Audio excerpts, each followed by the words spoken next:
नमस्कार। आज हम एक बहुत ही दिलचस्प किताब पर चर्चा करने वाले हैं। पूज्य गुरुदेव पंडित श्रीराम शर्मा आचार्य जी की पुस्तक समस्त विश्व को भारत के अजस्र अनुदान। ये किताब भारत के प्राचीन ज्ञान और दुनिया पर उसके असर को लेकर कई महत्वपूर्ण बातें सामने रखती है। बिल्कुल, और इसका जो मूल विचार है वो ये कि प्राचीन भारत की महानता सिर्फ कोई भौतिक चीजों में नहीं थी। हाँ, मतलब सिर्फ इमारतें या व्यापार ही नहीं, बल्कि गुण, कर्म, स्वभाव और जिसे लेखक ने आत्मीयता का विस्तार कहा है, उसको पूरी इंसानियत तक फैलाना। इसे दैवी संपत्ति कहा गया है ना? हाँ बिल्कुल, यही उनका केंद्रीय तर्क है। तो चलिए इसी नजरिए से देखते हैं कि ये किताब भारत के वैश्विक अनुदानों, मतलब दुनिया को क्या क्या दिया, इस बारे में क्या खास बताती है। कहाँ से शुरू करें? शायद व्यापार और समुद्री ताकत, उस जमाने की नेवी। हाँ, ये एक अच्छा पॉइंट है। किताब में जिक्र आता है प्राचीन भारत की विकसित जल सेना का और व्यापारिक पहुंच का भी। अच्छा।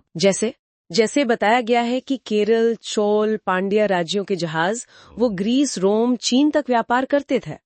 और एक बात तो मुझे काफी अनोखी लगी कि मिस्र के पिरामिडों में जो कुछ पुरानी ममीज मिली हैं, हाँ। वो कथित तौर पर भारतीय मलमल में लिपटी हुई पाई गई हैं। पुस्तक में ऐसा दावा है। अरे वाह। और चंद्रगुप्त मौर्य की नौसेना, उसका भी जिक्र है। हाँ, उसका भी जिक्र है। और चाणक्य के अर्थशास्त्र में जो समुद्री व्यवस्था पर लिखा गया है, उसका भी हवाला दिया गया है। तो ये तो हुई व्यापार और समुद्री ताकत की बात, लेकिन किताब शायद सांस्कृतिक और वैचारिक फैलाव पर ज्यादा जोर देती है। बिल्कुल सही, उस पर काफी जोर है। और इसमें कुछ दावे तो बहुत ही कह सकते हैं ध्यान खींचने वाले हैं। जैसे ये पाताल लोक की जो हमारी पौराणिक कल्पना है, हाँ। उसे किताब में अमेरिका या दूसरे दूर के महाद्वीपों से जोड़ने की कोशिश की गई है। माना गया है कि शायद अहिरावण जैसे पात्र वहीं रहते थे। अच्छा, ये तो बहुत ही अलग व्याख्या है। हाँ है तो, और भी हैं। जैसे एक दावा है कि कण्व ऋषि मिस्र गए और वहां के लोगों को संस्कृत बनाया, मतलब सभ्य बनाया। या फिर मंगोल जाति का मूल भी आर्यों से ही बताया गया है। और वो मेक्सिको की माया सभ्यता वाली बात, उसका भी जिक्र है। हाँ, पुस्तक ये भी कहती है कि मेक्सिको की जो मशहूर माया सभ्यता है, उसके विकास में भी कहीं ना कहीं भारतीय प्रेरणा थी। अच्छा। और लेखक ने अमरीकी विचारक विल ड्यूरैंट का भी जिक्र किया है, जिन्होंने भारत को सिर्फ एशिया नहीं बल्कि एक तरह से अमेरिका की भी माता माना। अरे, किस संदर्भ में? खासकर गणतंत्र प्रणाली और बौद्ध विचारों के प्रभाव के संदर्भ में। पुस्तक कहती है कि इन विचारों का असर ईसाई धर्म पे भी पड़ा। ये सब किताब में दिए गए विचार हैं जिन पर पाठक सोच सकते हैं। हाँ, ये तो है।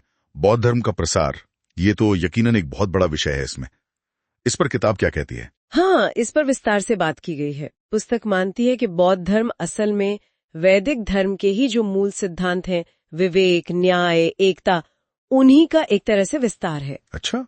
और इसमें सम्राट अशोक के योगदान का खास तौर पर जिक्र है। उनके प्रयासों से ही ये धर्म यूनान, मध्य एशिया जैसे खोतान, कूचा, फिर चीन, कोरिया, जापान, तिब्बत और पूरे दक्षिण पूर्व एशिया तक फैला। क्या इसमें किसी खास व्यक्ति या घटना का उदाहरण भी दिया है? हाँ बिल्कुल, जैसे कुमार जीव जैसे भारतीय विद्वानों का नाम लिया गया है। उन्होंने बड़ी संख्या में बौद्ध ग्रंथों का चीनी भाषा में अनुवाद किया। अच्छा। कहते हैं कि इसी वजह से चीन में हजारों विहार और स्तूप बने। और इसका असर सिर्फ धर्म पर ही नहीं, चीन की कला पर भी दिखता है, जैसे गुफाओं के भित्ति चित्रों में। और दर्शन पर भी। हाँ, दर्शन पर भी। यहाँ तक कि अमेरिकी दार्शनिकों जैसे एमरसन और थोरो पर भी भारतीय विचारों का प्रभाव बताया गया है। और दक्षिण पूर्व एशिया, वो कंबोडिया और इंडोनेशिया के विशाल मंदिर, उनका जिक्र तो जरूर होगा। हाँ, कैसे नहीं होगा। कंबोडिया का अंकुर वाट मंदिर और जावा यानी इंडोनेशिया का बोरोबुदुर स्तूप जी। इन बड़े बड़े निर्माणों को भारतीय कला, आर्किटेक्चर और संस्कृति का जीता जागता सबूत माना गया है पुस्तक में। और वो रामायण महाभारत की कथाएं, वो आज भी वहां जीवित हैं। हाँ बिल्कुल, किताब बताती है कि रामायण और महाभारत की कहानियां आज भी इंडोनेशिया, थाईलैंड जैसे देशों की जो नृत्य नाटिकाएं हैं, उनका एक जरूरी हिस्सा है। ये तो हुई प्राचीन और मध्ययुगीन प्रभाव की बात। क्या किताब आज के जमाने में भी, मतलब आधुनिक युग में भी भारतीयों के योगदान या उनके प्रवास की बात करती है? हाँ, करती है। लेखक इस तरफ भी ध्यान दिलाते हैं कि सिर्फ पुराने जमाने में ही नहीं बल्कि आधुनिक युग में भी लाखों भारतीय मजदूर के तौर पर, व्यापारी बनकर, शिक्षक बनकर दुनिया के कोने कोने में पहुंचे। Africa, America, Australia, Fiji, Suriname, बहुत से देशों में। और वहां उन्होंने अपनी संस्कृति बचाए रखी। किताब के अनुसार उन्होंने कोशिश तो बहुत की, मुश्किल हालात में भी अपनी सांस्कृतिक पहचान बनाए रखने का प्रयास किया, लेकिन जाहिर है इसमें चुनौतियां भी बहुत रहीं। लेकिन किताब सिर्फ तारीफ ही नहीं करती है ना, भारत की अपनी कमजोरियों का भी जिक्र है शायद। हाँ, ये एक बहुत जरूरी पहलू है।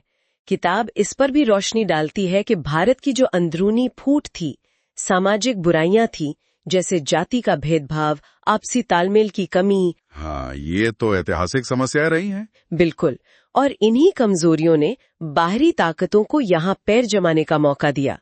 लेखक का संदेश साफ है कि अगर सच में तरक्की करनी है तो पहले अपना घर ठीक करना होगा, आत्मसुधार जरूरी है, और विश्व कल्याण की भावना भी साथ रखनी होगी।